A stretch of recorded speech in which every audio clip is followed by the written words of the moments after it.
Hello, everyone, and welcome back to another episode of Acupuncture's My Life. Now, in this episode, I want to dive into talking about the brain. And that's a muscle. That is like a part of our body that we take for granted. We don't pay much attention to because it's there, and we're just doing things. But we lose sight of the fact that we're doing things because of a healthy brain. And, I have these conversations not only with my patients, but just associates, other professionals. Sometimes, when we're at a lounge or out for dinner as a group, and we talk. And, I find it interesting, the response I get sometimes when I bring up the topic of the brain. Because let's say you'll go jogging, you'll have your water bottle in your hand and you're sipping on water while you're running, or coffee while you're brisk walking. You have your headphones on, you're listening to music, you're paying attention to traffic and so forth and so on. And I mean, you're moving at a certain stride, a certain pace. You're keeping track of it. You're doing so much that you're unconscious of the fact that you're doing it. What's responsible for that? Your brain. Okay? And as we age, many individuals become worried about becoming forgetful in life. Their brain is going to age and it's going to put them in a deficit, a mental deficit. And it'll be tough to get through life. I got a secret for you. The first thing you want to consider doing like now is making acupuncture a part of your life. I told you the secret early. As we get into discussing certain habits that you can undergo or partake in that can actually make your brain younger than what it is now. And you see, when you keep your brain nice and young and healthy and doing what it should do, aging becomes so awesome. You'll notice that you're staring in the mirror less. You're less interested in cosmetic surgery, Botox injections, lip fillers, cheek fillers, and so many other things. Why? Because the sexiest thing in life, or one of the most attractive things in life, is a person with a good, sharp brain that knows how to use it right. Because many people are turned on by that, which in turn keeps you wanting to keep your brain healthy. All right? And it's important that you're aware of that. And stop taking the fact that we have this muscle inside of the skull that's like functions better than any form of intelligence, computer intelligence there is. Because what comes from the brain is what puts all information into computer systems. Okay? But outside of acupuncture, there are things that you can do for a healthy brain. One is eating a healthy diet. Now, when we think of a healthy diet, we're thinking of managing our weight. But you see, eating a healthy diet also ensures that you get the right amount of nutrients and energy needed by the brain on a regular basis. Because it's important to eat enough healthy carbohydrates, like, let's say, whole grains, to supply your brain with the adequate amounts of glucose needed, because glucose is your brain's primary source of energy. And when you're sitting back counting calories, looking or carbs and looking to reduce carbs, you have to think your brain will be negatively impacted as a result. So you want to eat healthy carbs. Because as we age, we're at the risk of certain nutrient deficiencies. These deficiencies increase. And these deficiencies are associated with cognitive decline. So your diet is super important. You want to eat a variation of fruits and vegetables. You also want to eat healthy fats, which is important. Lean proteins, like what you can get from fish and chicken. Okay.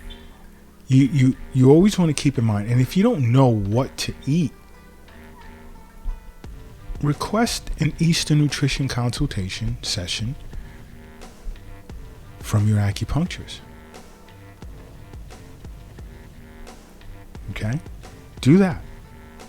And that should help. We also have an Eastern Nutrition episode running on YouTube, and a new video comes out like every Thursday. So check that out too. It's just to give you some insight as to what's involved in an Eastern Nutrition session. So check out Acupuncture's My Life on YouTube and look for the Eastern Nutrition episodes. You definitely benefit from it. Now, another thing is exercising at least, in my opinion, 5 to 6 days a week. You want to definitely get some aerobic exercise in there, along with anaerobic. Okay, you can lift some weights or do some elliptical machines. Because exercise is important for a healthy brain as well as blood vessels, which can lower your chances of microvascular diseases. So you want that good blood flow going to your brain. It's important. And I can't tout this enough. Another is getting a good night's sleep. Now, older adults require less sleep than younger adults. So I do get patients, and I do, even in general conversation with my colleagues, we talk about this. Oh my gosh, I'm not getting enough sleep.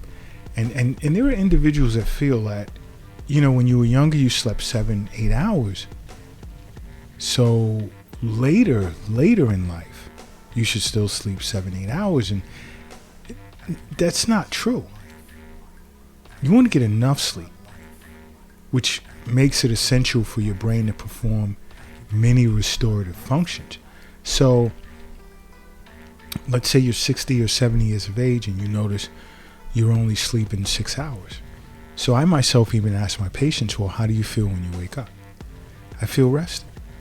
Okay, then you got adequate amounts of sleep. Now, how are you feeling tired during the day? More times than not, they'll say no, but some will say yes, and they get that 30-minute nap and they're fully refreshed again. So you're doing good.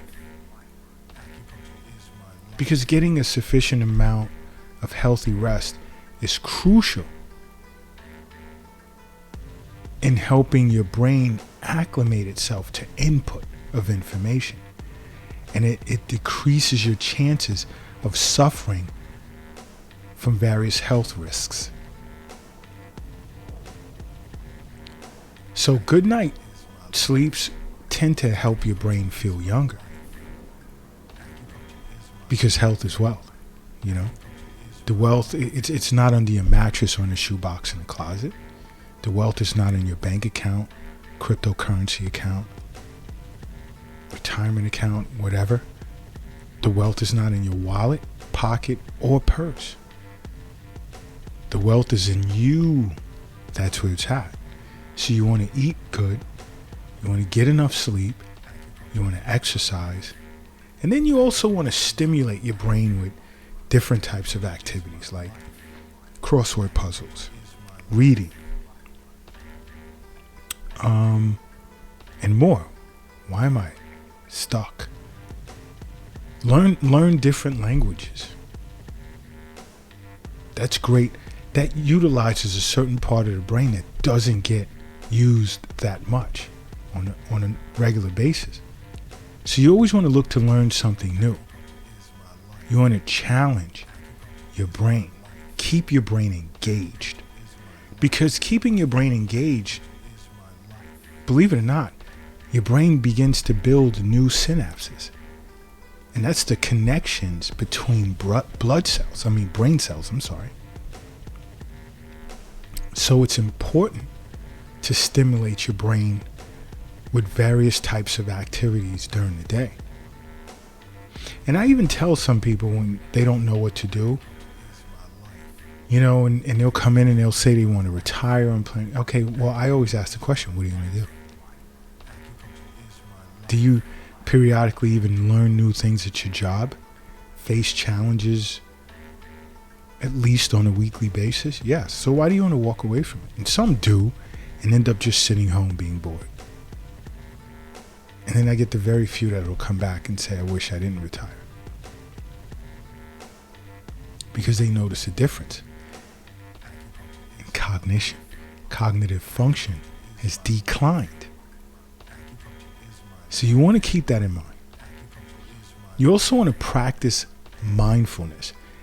Now, when I say that, I'm referencing like meditation and mindfulness, because it's been shown to improve some aspects of cognition, as well as it can help manage mental health. So the older you get, you really want to practice mindfulness. Okay? But better yet, do me a favor. If you're doing something right now, lifting something heavy at the gym, furniture at home or something at work, rest it down for a second. Just stop. Just stop, please. If you're crossing the street, hurry up and safely get across the street. If the light hasn't turned green yet, skip the light when it does turn green. If you're operating a vehicle, pull it over to the side of the road or land it at your nearest airport. Because right now I need you to close your eyes. And I need you to say to yourself, acupuncture is my life. And now open them. Boom. You are now brand new. And brand new you are. Now another important activity or habit is socializing. Form networks. Get out. Meet new people. Do things with individuals. Don't just sit in your house, watch television, play video games, get super absorbed with social media, because that stuff destroys your brain along with other things. Go for walks with friends. Go out on dates with your partner, spouse, or someone new. Go to sporting events. Go to the theater. If you can do it in groups, that's even better. Join various clubs like tennis clubs, golf clubs. Go to the gym and socialize. There's many ways. Because not only is it great for boosting your mood, it's a major mood booster, but it does help reduce the risk of dementia. Social activity is very important. It's more important than you can imagine. But it's not as important as making acupuncture a part of your life. Because acupuncture is my life. What's yours?